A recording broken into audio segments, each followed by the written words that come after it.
আসসালামু আলাইকুম সুধী দর্শক, আপনাদের জানাই আন্তরিক শুভেচ্ছা ও অভিনন্দন। আজকের এই বিশেষ প্রতিবেদনে আমরা নবম জাতীয় পে স্কেলের অন্যতম সংবেদনশীল ও গুরুত্বপূর্ণ একটি বিষয় নিয়ে গভীর বিশ্লেষণ করব। সেটি হলো বাংলাদেশের সরকারি পেনশন ব্যবস্থার বিস্তারিত চিত্র, এর বর্তমান অবস্থা, সংকট এবং নবম পে স্কেলে প্রত্যাশিত সংস্কারের রূপরেখা।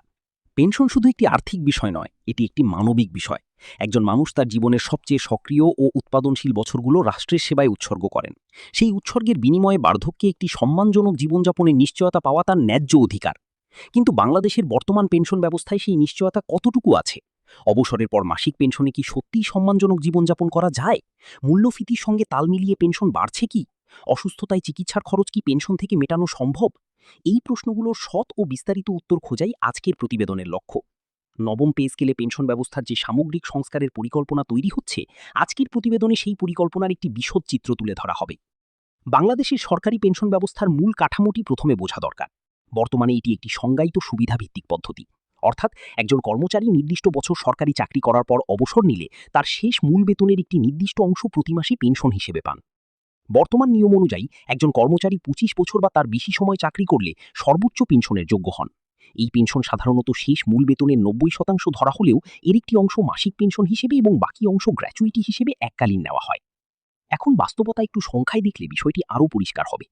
অষ্টম পে স্কেলে একজন নবম গ্রেডের কর্মচারীর মূল বেতন ছিল প্রায় ২২,০০০ টাকা। অবসরের পর মাসিক পেনশন দাঁড়ায় প্রায় ১০,০০০ টাকার কাছাকাছি। এই অর্থ দিয়ে বর্তমান বাজারে একটি পরিবারের ন্যূনতম খরচ চালানো প্রায় অসম্ভব। বাড়ি ভাড়া, বিদ্যুৎ, পানি, গ্যাস, খাদ্য, ওষুধ সব মিলিয়ে মাসিক ব্যয় ২৫ থেকে ৩০,০০০ টাকার নিচে নামানো কঠিন। ফলে একজন অবসরপ্রাপ্ত কর্মচারী হয় পরিবারের উপর নির্ভরশীল হয়ে পড়েন, নয়তো অতিরিক্ত আয়ের পথ খুঁজতে বাধ্য হন। এই পরিস্থিতি নিঃসন্দেহে অমানবিক। পেনশনের সবচেয়ে বড় সমস্যাগুলোর একটি হলো এর ক্রয় ক্ষমতা ধীরে ধীরে কমে যাওয়া। দেশে প্রতি বছর মূল্যস্ফীতি বাড়লেও পেনশন স্বয়ংক্রিয়ভাবে বাড়ে না। ফলে কয়েক বছরের মধ্যে পেনশনের প্রকৃত মূল্য অনেকটাই কমে যায়। এই বাস্তবতা নবম পে স্কেলে মূল্যস্ফীতি অনুযায়ী পেনশন সমন্বয়ের দাবি জোরালো করেছে। গ্র্যাচুইটির বিষয়টিও গুরুত্বপূর্ণ। অবসরের সময় যে এককালীন অর্থ পাওয়া যায় তা অনেক ক্ষেত্রে অপ্রতুল হয়। অনেকেই এই টাকা দিয়ে পরিবারের বড় খরচ মেটান, কিন্তু অল্প সময়েই তা শেষ হয়ে যায়। পারিবারিক পেনশনের বিষয়টিও অত্যন্ত সংবেদনশীল। একজন পেনশনভোগী মারা গেলে তার পরিবার একটি নির্দিষ্ট হারে পেনশন পায়। কিন্তু এই সুবিধা পেতেও অনেক সময় জটিল প্রশাসনিক প্রক্রিয়ার মধ্য দিয়ে যেতে হয়, যা বিশেষ করে বয়স্কদের জন্য কষ্টকর। পেনশন প্রদানের প্রক্রিয়াতেও দীর্ঘদিন ধরে জটিলতা রয়েছে। অবসরের পর প্রথম পেনশন পেতে অনেক সময় দেরি হয়, যা ওই সময় আর্থিক সংকট তৈরি করে। এই সমস্যাগুলো সমাধানে একটি সম্পূর্ণ আসসালামু আলাইকুম সুধী দর্শক, আপনাদের জানাই আন্তরিক শুভেচ্ছা ও অভিনন্দন। আজকের এই বিশেষ প্রতিবেদনে আমরা নবম জাতীয় পে স্কেলের অন্যতম সংবেদনশীল ও গুরুত্বপূর্ণ একটি বিষয় নিয়ে গভীর বিশ্লেষণ করব। সেটি হল বাংলাদেশের সরকারি পেনশন ব্যবস্থার বিস্তারিত চিত্র, এর বর্তমান অবস্থা, সংকট এবং নবম পে স্কেলে আকাঙ্ক্ষিত সংস্কারের রূপরেখা। পেনশন শুধু একটি আর্থিক বিষয় নয়, এটি একটি মানবিক বিষয়। একজন মানুষ তার জীবনের সবচেয়ে সক্রিয় ও উৎপাদনশীল বছরগুলো রাষ্ট্রের সেবায় উৎসর্গ করেন। সেই উৎসর্গের বিনিময়ে বার্ধক্যে একটি সম্মানজনক জীবনযাপনের নিশ্চয়তা পাওয়া তার ন্যায্য অধিকার। কিন্তু বাংলাদেশের বর্তমান পেনশন ব্যবস্থায় সেই নিশ্চয়তা কতটুকু আছে? অবসরের পর মাসিক পেনশনে কি সত্যিই সম্মানজনক জীবনযাপন করা যায়? মূল্যস্ফীতির সঙ্গে তাল মিলিয়ে পেনশন বাড়ছে কি? অসুস্থতায় চিকিৎসার খরচ কি পেনশন থেকে মেটানো সম্ভব?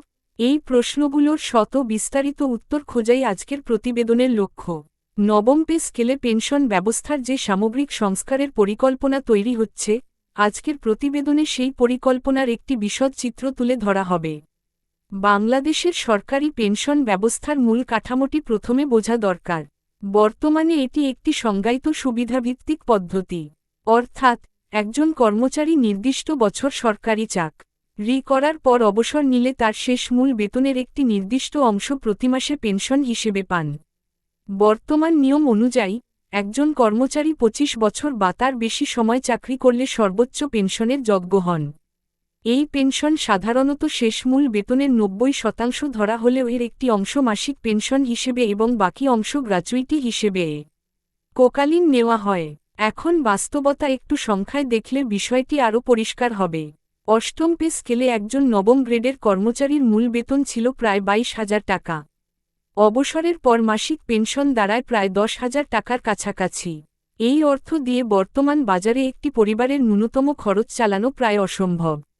বাড়ি ভাড়া, বিদ্যুৎ, পানি, গ্যাস, খাদ্য, ওষুধ সব মিলিয়ে মাসিক ব্যয় 25-30,000 টাকার নিচে নামানো কঠিন। ফলে একজন অবসরপ্রাপ্ত কর্মচারী হয় পরিবারের উপর নির্ভরশীল হয়ে পড়েন, নয়তো অতিরিক্ত আয়ের পথ খুঁজতে বাধ্য হন। এই পরিস্থিতি নিঃসন্দেহে অমানবিক। পেনশনের সবচেয়ে বড় সমস্যাগুলোর একটি হল এর ক্রয়ক্ষমতা ধীরে ধীরে কমে যাওয়া। দেশে প্রতিবছর মূল্যস্ফীতি বাড়লেও পেনশন স্বয়ংক্রিয়ভাবে বাড়ে না। ফলে কয়েক বছরের মধ্যে পেনশনের প্রকৃত মূল্য অনেকটাই কমে যায়। এই বাস্তবতা নবম পে স্কেলে মূল্যস্ফীতি অনুযায়ী পেনশন সমন্বয়ের দাবি জোরালো করেছে। গ্র্যাচুইটির বিষয়টিও গুরুত্বপূর্ণ। অবসরের সময় যে এককালীন অর্থ পাওয়া যায় তা অনেক ক্ষেত্রে অপ্রতুল হয়। অনেকেই এই টাকা দিয়ে পরিবারের বড় খরচ মেটান, কিন্তু অল্প সময়েই তা শেষ হয়ে যায়। পারিবারিক পেনশনের বিষয়টিও অত্যন্ত সংবেদনশীল। একজন পেনশনভোগী মারা গেলে তার পরিবার একটি নির্দিষ্ট হারে পেনশন পায়, কিন্তু এই সুবিধা পেতেও অনেক সময় জটিল প্রশাসনিক প্রক্রিয়ার মধ্য দিয়ে যেতে হয়, যা বিশেষ করে বয়স্কদের জন্য কষ্টকর। পেনশন প্রদানের প্রক্রিয়াতেও দীর্ঘদিন ধরে জটিলতা রয়েছে। অবসরের পর প্রথম পেনশন পেতে অনেক সময় দেরি হয়, যা ওই সময়ে আর্থিক সংকট তৈরি করে। এই সমস্যাগুলোর সমাধানে একটি সম্পূর্ণ ডিজিটাল পেনশন ব্যবস্থার প্রস্তাব অত্যন্ত গুরুত্বপূর্ণ। এর মাধ্যমে অবসরের দিন থেকেই পেনশন চালু করা সম্ভব হবে। জীবন সনদ প্রদানের বর্তমান পদ্ধতিও অনেক পেনশনভোগীর জন্য কষ্টকর। ডিজিটাল বা বায়োমেট্রিক পদ্ধতি চালু করা গেলে এই সমস্যা অনেকটাই কমে যাবে।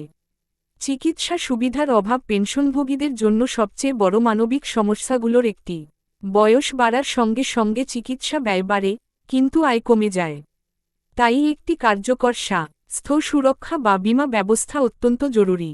এছাড়া পেনশন ব্যবস্থার দীর্ঘমেয়াদী আর্থিক স্থিতিশীলতার প্রশ্নও গুরুত্বপূর্ণ। ভবিষ্যতে চাপ কমাতে একটি স্বতন্ত্র পেনশন তহবিল গঠনের বিষয়টি গুরুত্ব পাচ্ছে।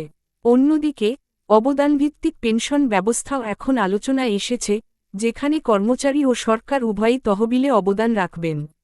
অবসরের বয়সসীমা, স্বেচ্ছামূলক অবসর এবং আনুপাতিক পেনশন, এসব বিষয়ও নতুন করে বিবেচনা করা হচ্ছে। সব মিলিয়ে বলা যায়, বাংলাদেশের বর্তমান পেনশন ব্যবস্থায় কাঠামো থাকলেও বাস্তব প্রয়োগে অনেক সীমাবদ্ধতা রয়েছে। আর সেই সীমাবদ্ধতাগুলো দূর করার একটি বড় সুযোগ তৈরি করেছে নবম জাতীয় পে স্কেল। এই সংস্কার বাস্তবায়িত হলে লক্ষ লক্ষ অবসরপ্রাপ্ত কর্মচারীর জীবনমান উন্নত হবে এবং তারা একটি সম্মানজনক ও নিশ্চিন্ত জীবনযাপন করতে পারবেন। প্রিয় দর্শক, আজকের এই বিশেষ প্রতিবেদনটি যদি আপনার কাছে গুরুত্বপূর্ণ ও তথ্যবহুল মনে হয়ে থাকে, তাহলে অবশ্যই আপনার পরিচিতদের সঙ্গে শেয়ার করুন। সরকারি চাকরি ও পে স্কেল সংক্রান্ত সর্বশেষ আপডেট পেতে আমাদের সঙ্গে থাকুন। আজকের মতো এখানেই শেষ করছি। সুস্থ থাকুন, ভালো থাকুন। আল্লাহ হাফেজ।